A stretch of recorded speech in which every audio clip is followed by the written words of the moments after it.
everyone, thanks for joining me. It's Eileen. I just wanted to give you a closer look at the comprehension piece and the passages that are included in your digital guided reading packs. So each kid will have their own copy of their guided reading passages, and what you'll see is that there's a whole lot of slides of each story. There's 15 passages included, and what I recommend is the very first time you do it, let your kids just scroll through and see all the different pictures and all that kind of thing, because others are just going to do it later when you're trying to lead your guided reading groups. Okay, so what I recommend you doing is actually putting it in presentation mode, because then it becomes more interactive. So if you click present, it'll open it up on your screen, on the kid's screen, whether it's the iPad or computer, and it'll become larger. So now if you see when I move my cursor onto the white space versus the pictures of the title pages, it becomes a clickable image. So when I do that, I can click and it's going to take me right to the title page. And then you can click each time and they're going to read through the story, the dog, the fish. There's the page number there at the bottom to reference. So on page 4, I see the rabbit, so they know, oh, okay, I'll go to page 4. Now at the end here, it becomes clickable again, because this is going to take you to the comprehension piece.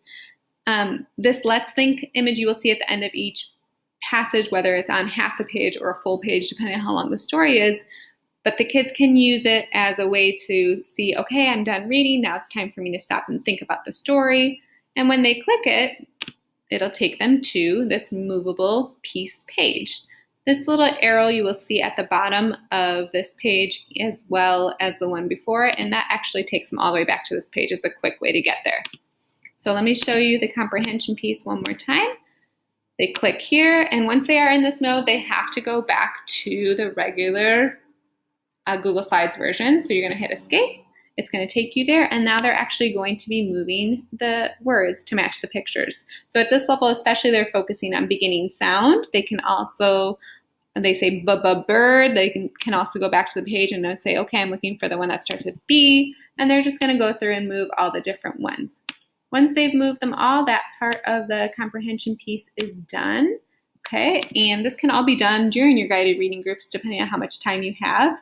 But basically the goal is to get through the lesson with getting them to read the passage, complete this piece of the comprehension part, and then discuss it with you as well. One more part of it is that they can go in and find the site where that's focused on that day. So I recommend doing this by adding a shape.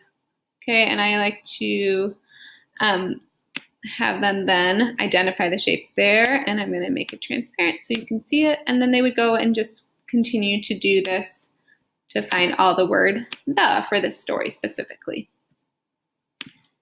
And that way then you can see later on that they have identified the sight word, and that also on this page you'll see that they put the words in the correct spot when you go back in and check how they're doing. And then that's the same thing for all of these. You'll see, if I put this in present mode again, this is for the ocean story. If you click here, it's going to take them to this page. You're going to go ahead and hit escape, and they're going to go in and move around all those different pieces. So that's there for all the different passages.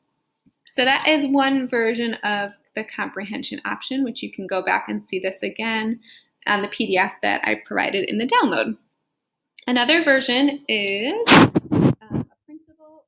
again, an interactive one that you can do called the comprehension pages. There are text boxes on every page. They can enter their name there and have their own little comprehension journal. You will see it here. I do only have one text box. They can type more than one word, but basically for these ones, especially at this level, I usually just have them pick one answer for the story. So they can type in, okay, there's a cat in the story. And then this is where you can get creative. You can have them use the shapes to actually create a cat.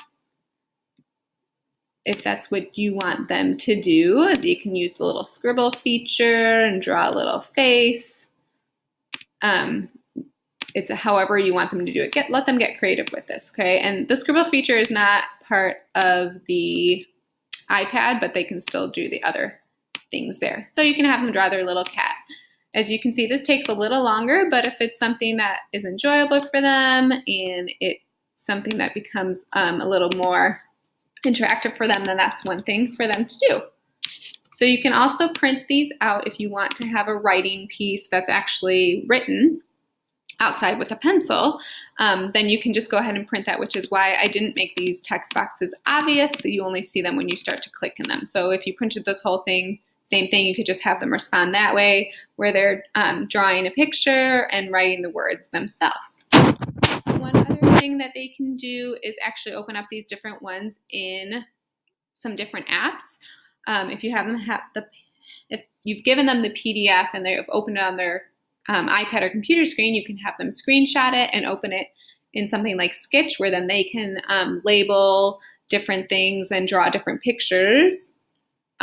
Show me, interactive whiteboard, same thing, you can have them draw and then actually tell you what it is that they included, like, oh, I included this pet because, or Seesaw, you can have them responding to the different comprehension questions that you're discussing. So I'll have another video, or a few videos actually, of those different apps and how to use them. But basically, those are a few different comprehension things that you can do with the passages and to really get your students involved in their guided reading lessons. So thank you so much. I hope you have so much fun with the digital guided reading groups.